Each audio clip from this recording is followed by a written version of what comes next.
Perhaps we can get to you now, Francis. Afternoon. Imerudi tena. Okay.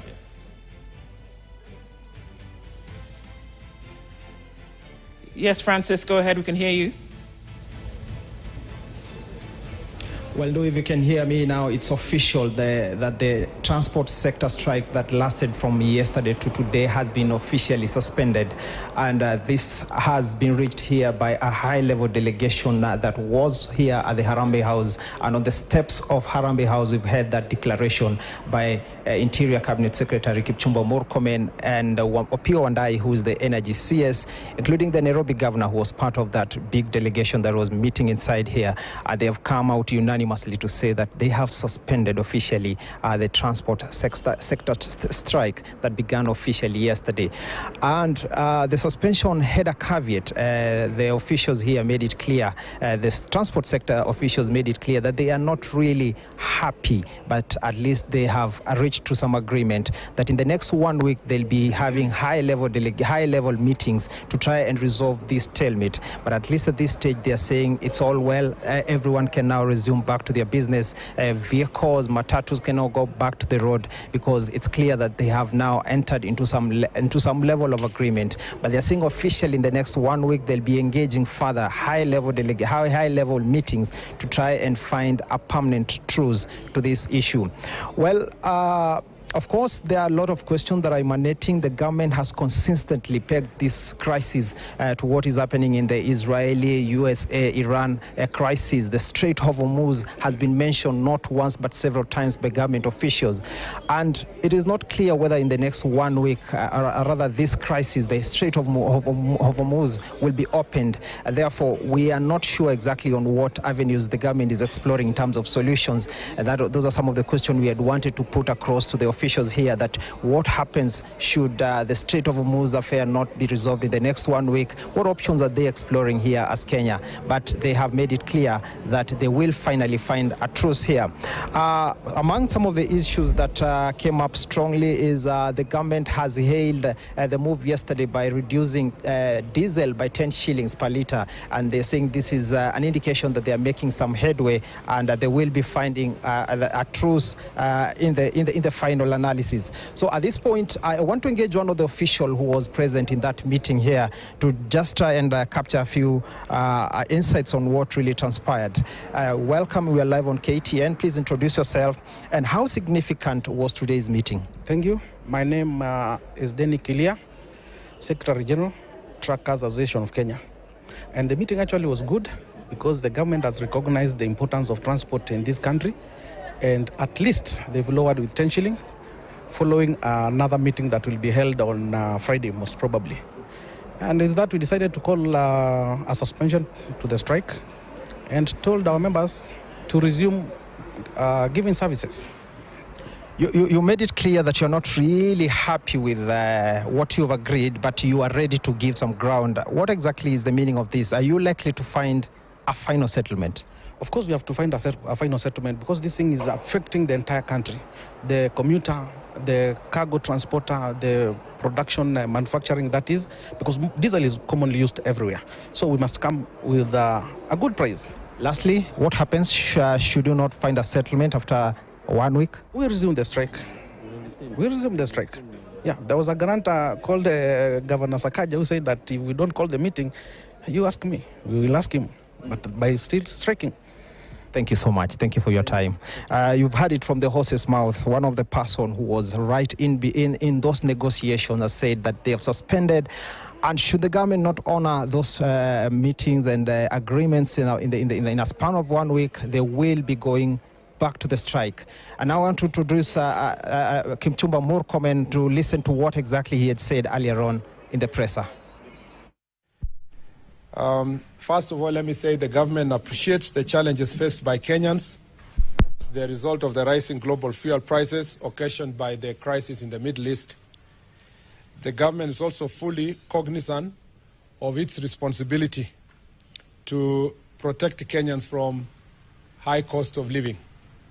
In fulfillment of this responsibility, the government last month reduced VAT on petroleum prices by 8%. The government also utilized the Petroleum Development Levy to stabilize fuel prices. Despite these interventions, the prices still remain high. Consequently, the government last night took additional measures to remedy the situation by reducing the price of diesel by 10 shillings per litre. The government also took the same step based on the negotiations that took place yesterday to rationalize the prices of kerosene and diesel by increasing the price of diesel by 38 shillings to avoid adulteration as requested by the stakeholders in the transport sector. Understandably, the stakeholders in the public transport sector had requested for a reduction of 46 shillings, and they are still agitating for further reduction despite the 10 shillings reduction that happened last night. Following a consultation meeting this morning between the government and the representatives, it was agreed that that there was need for negotiations between the government and the stakeholders at a high level, and that those negotiations must be undertaken within the next 1 week. That in the interceding period between now and Tuesday, 26th May of 2026, that the strike that is ongoing is suspended for a period of 1 week to provide an avenue for consultation, negotiation between the government and the stakeholders. The public transport sector stakeholders also condemned incidences of violence and destruction witnessed yesterday in some parts of the country and completely dissociate themselves from them. And they are not part and parcel of any kind of violence that happened. The government remains fully committed to addressing concerns raised by Kenyans at all times and calls for peaceful and legal means for airing the various grievances. And to confirm that this was fully agreed by all the members, I'd like to call Mr. Mukabane. There will be three colleagues who are in the meeting who will say a few words of confirmation of this statement before Waziri Wandai can close for us this press conference. Thank you, members of the press.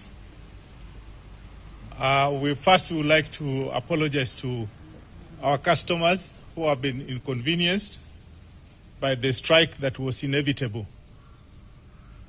Two, it is true that we have had serious consultations from yesterday, and today we have just had a breakthrough, not because we are satisfied, but we want to give negotiations a chance.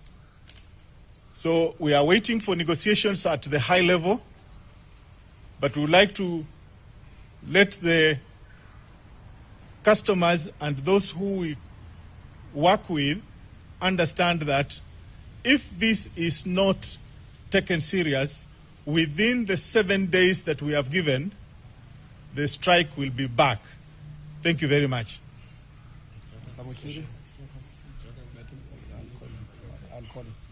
Yeah. My name is Kushan Mushiri.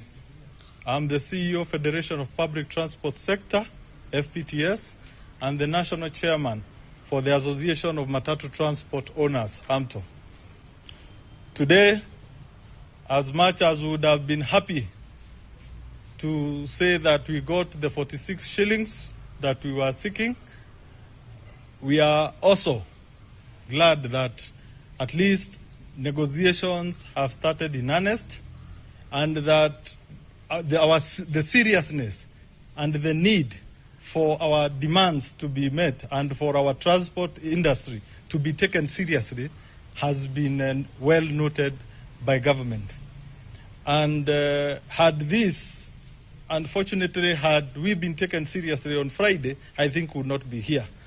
So on behalf of the Federation of Public Transport Sector and Association of Matatu Transport Owners, mine is to urge all our membership, our drivers, our conductors to resume operations effective immediately. All right, and from that, the remnants of that press conference, where it seems that things are going to